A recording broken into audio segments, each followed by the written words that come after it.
चिंचेची फुलाची भाजी बनवायची आपल्याला. फुलं तोडून घेतले, ताजी ताजी फुलं येते उगाय ती पण हाताला येते तोडावं वाटतं. बघा हाताला येतं छटा, किती पण सहज फुलं तोडावं.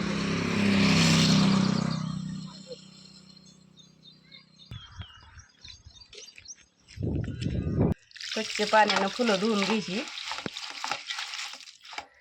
बघा हे अर्धा तास अगोदर हरभऱ्याची डाळ भिजू घातलेली होती.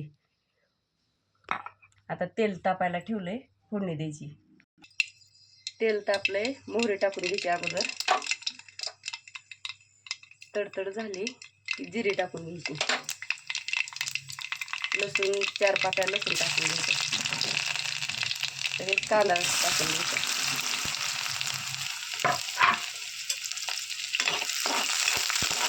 मस्त सोनेरी कलर येईपर्यंत हलवीत राहायचं.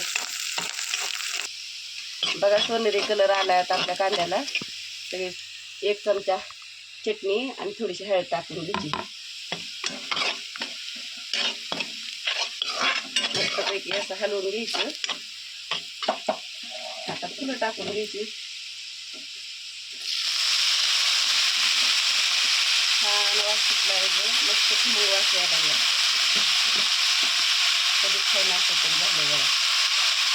मस्त गुलाबी गुलाबी फुलं बघा, कसलं भारी दिसायला लागले भाजी बनवताना तुला.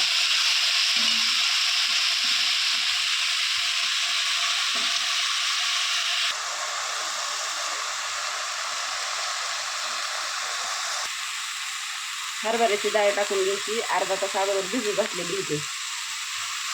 आवडीनुसार तुम्ही मुगाची टाका, तुरीची टाका, ज्याला जे आवडेल ते टाकू शकता. कच्चं शेंगदाणं बारीक कुटून घेतलेले, जास्त बारीक पण नाही, ठीक आहे, ओबडधोबड कुटून घेते. कच्चेच टाकायचे बरं का, छान चव लागते.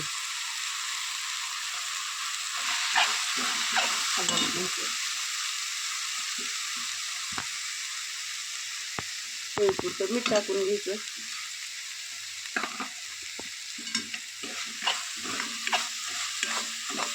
बघा भाजी तयार व्हायला लागली आपली. आमच्या आवडीची भाजी ही. जशी चिंचाला फुलं आलेत का तशी ही 5वी वेळेस भाजी करायची. आठवड्यातून एकदा तरी भाजी होती. अजून 1-2 वेळेस तरी करून खाताला आम्ही भाजी. मज्जा आहे का नाही आमची गावाकडे राहिल्यामुळं, त्यात रानात राहिल्यामुळं तर सगळ्या भाज्या खायला भेटतात. बघा झाली आपली आता भाजी तयार. ह्या भाजीला झाकून ठेवायचं नाही बरं का. झाकून ठेवली की रंग बदलते, चव बदलते. बघा मस्त अशी भाजी तयार झाली. तर तुम्ही पण एकदा भाजी करून बघा मी सांगितलेल्या पद्धतीनं.